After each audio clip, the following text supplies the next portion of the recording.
नमस्कार दोस्तों। आज का मुद्दा महाराष्ट्र का वो मुद्दा है जो पूरी तरह से राजनीतिक गलियारों में हलचल पैदा कर दिया है। जी हां, आपने सही सुना, शिवसेना यूबीटी फिर से टूट के कगार पे है। उद्धव ठाकरे का मुश्किलें रुकने का नाम नहीं ले रही है। वो शिवसेना जिसे बाला साहब ठाकरे ने बड़ी उम्मीद से बनाई थी, हिंदुत्व और मराठी मानुष के सोच को काफी हद तक आगे बढ़ाया था, जिनका आइडियोलॉजी था कि हिंदुत्व जिंदा रहना चाहिए, जिनका आइडियोलॉजी था कि मराठी मानुष के लिए हम कुछ भी करेंगे, वो शिवसेना फिर से आज टूट के कगार पे है। क्यों? क्योंकि शिवसेना पहली बार नहीं टूट रही है। 2022 में भी शिवसेना टूटी थी और आज 2026 में फिर से शिवसेना टूटने जा रही है। इस सुगबुगाहट राजनीतिक गलियारों में लगभग एक सप्ताह पहले आया। आम आदमी पार्टी, उधर टीएमसी और टीएमसी के बाद फिर से दोबारा उद्धव ठाकरे गुट यानी यूबीटी का दोबारा से टूटना तय है। पिछले रविवार को मतोश्री में उद्धव ठाकरे ने अपने सांसदों की मीटिंग बुलाई थी। उस मीटिंग में लगभग 4 सांसद ही पहुंच पाए थे। बाकी सांसद वर्चुअल मीटिंग में जुड़े थे। अब सोचिए कि जिस पार्टी के पास 9 सांसद है, 9 में से 4 पहुंचते हैं और 5 सांसद नदारत रहते हैं, लेकिन पार्टी ऑफिशियल बयान आता है कि बाकी सांसद भी वर्चुअल मीटिंग में जुड़े थे, जिसमें एक से फोन पे बातचीत हुई। तब से राजनीतिक गलियारों में समझिए कि हलचल समझ गया। अलग अलग मीडिया चैनलों पे अलग अलग तरीके से कयासबाजी का दौर चालू हो गया। उस कयास के बाद संजय राउत अपने दिल्ली आवास पे एक मीटिंग बुलाते हैं। मीटिंग में मात्र 3 सांसद ही पहुंचते हैं, बाकी सांसद नदारत रहते हैं। उसके बाद प्रेस कॉन्फ्रेंस में संजय राउत सांसदों को धमकी देने पे उतारू हो जाते हैं। यहां तक वो बोल जाते हैं कि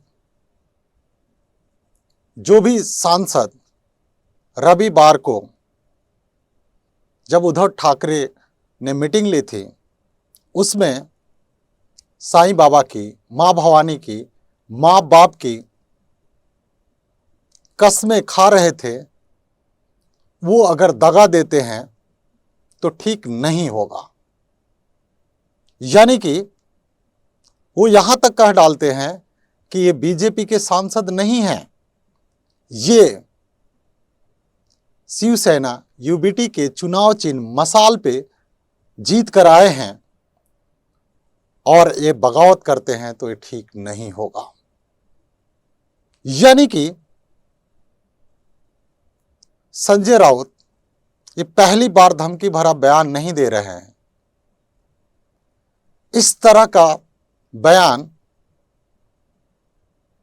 2022 में जब ओरिजिनल शिवसेना टूट रहा था और ओरिजिनल शिवसेना का सबसे वफादार और करीबी एकनाथ शिंदे 40 विधायकों को गोवा से लेकर गुवाहाटी पहुंच गए, तब भी एक्स के जरिए संजय राउत ने एक बड़ा धमकी भरा मैसेज सर्कुलेट किया था।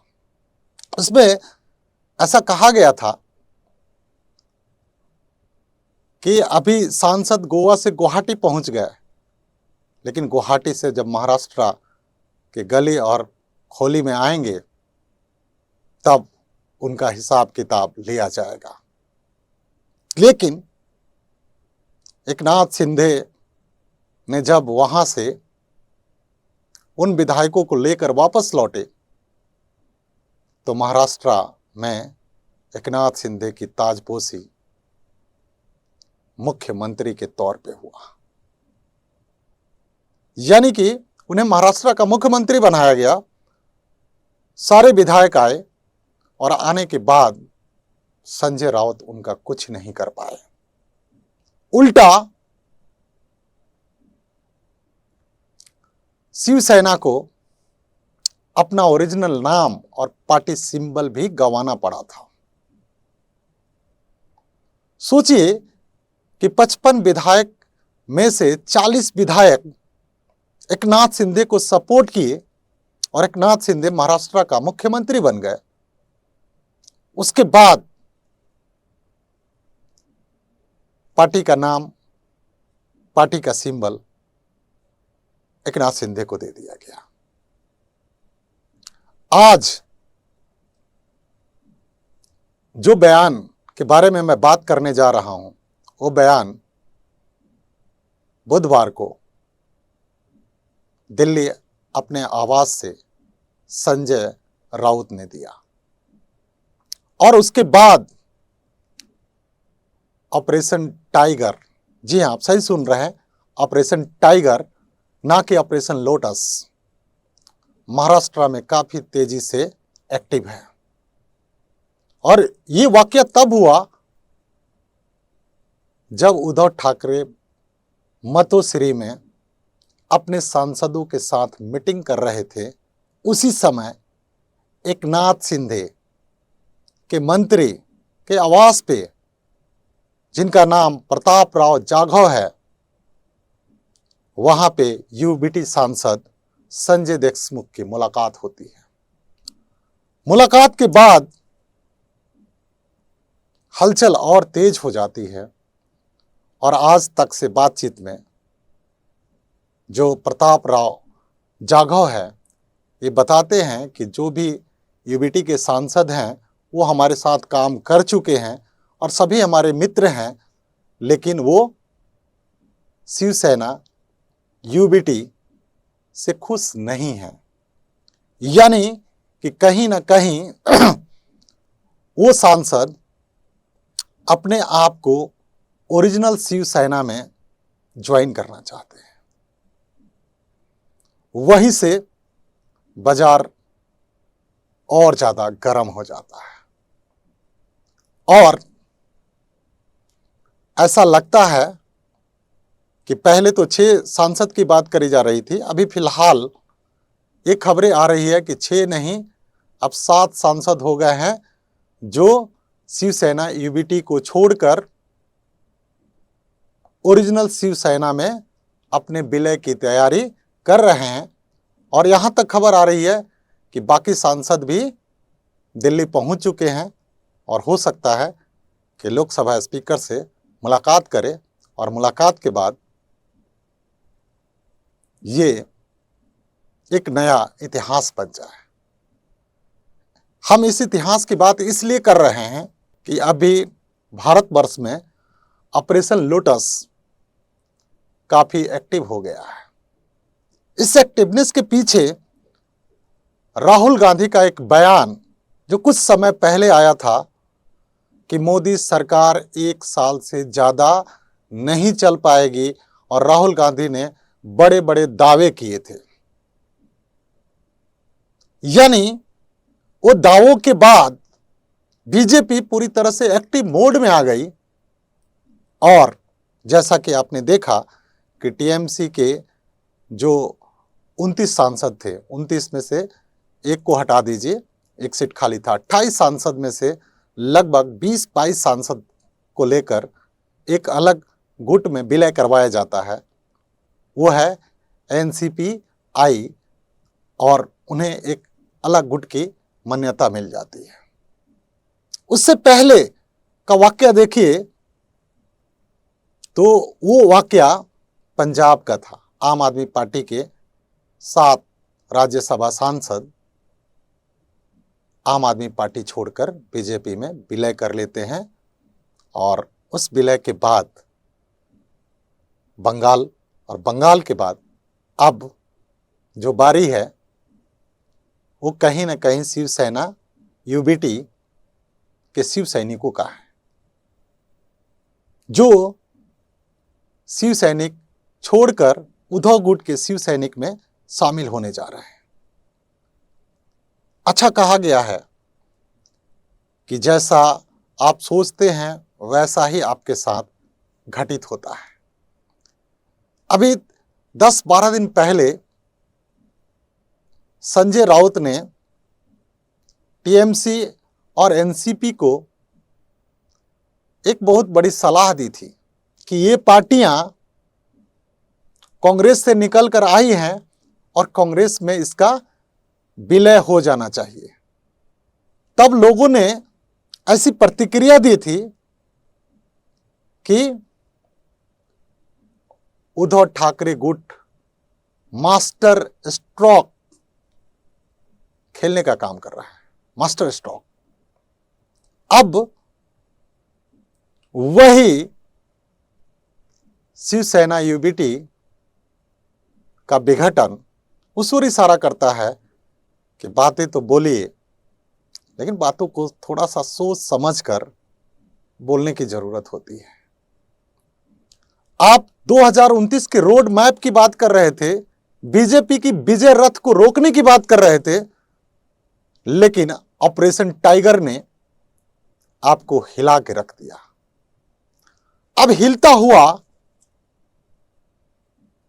उद्धव गुट का यूबीटी शिवसेना आज इस हालात में है कि अपने 9 लोकसभा सांसद को भी बचाने में कहीं ना कहीं नाकाम दिख रहा है, जिसमें से 7 सांसद छोड़कर और सिंधे गुट के शिवसेना में शामिल होने जा रहे हैं।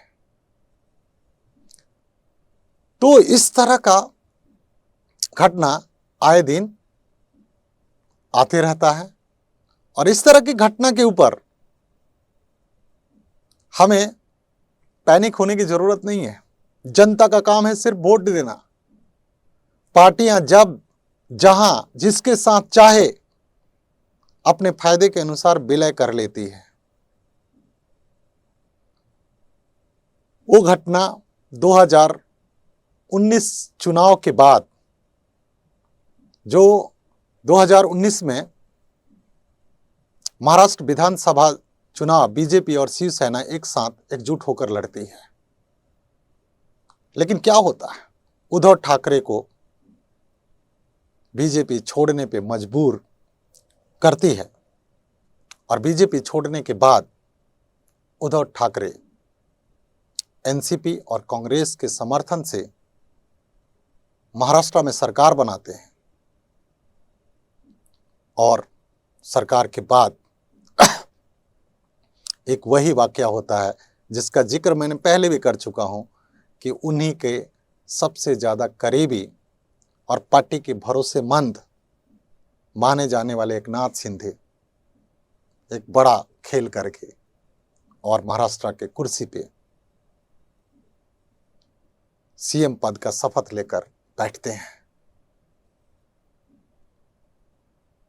तो अब देखना है कि जो 6 से 7 सांसद टूटने के कगार पे हैं, वो कब तक लोकसभा स्पीकर से मिलते हैं और मिलकर अपना एक अलग गुट में विलय करते हैं। तो अभी तक हमने जो बात करी आपने ध्यान से सुना होगा। समझा भी होगा कि पार्टियों का वोट देने का अधिकार हमारा है, लेकिन पार्टी कब कहाँ विलय करेगी, कौन किसके साथ जाएगा, इसका निर्णय हम नहीं ले सकते। तो कभी भी किसी भी पार्टी का चुनाव करते हुए इन सब बातों का भी ध्यान देना जरूरी है कि क्या पार्टी अपने लोगों का ख्याल रख पाएगी, क्या जो पार्टी अपने लोगों का ख्याल नहीं रख पाएगी वो हमारा क्या ख्याल रखेगी, अगर अपने आप में उलझी रहेगी तो हमारे लिए क्या काम करेगी। तो जब भी आप वोट देते हैं थोड़ा सा सोच समझ के वोट करिए, ताकि आपका बहुमूल्य वोट की कीमत देश के विकास और योगदान में कहीं ना कहीं काम आ सके, क्योंकि हम लोकतंत्र में जीते हैं और लोकतंत्र का सबसे बड़ा अधिकार है वो वोट का अधिकार है। तो थैंक यू वेरी मच।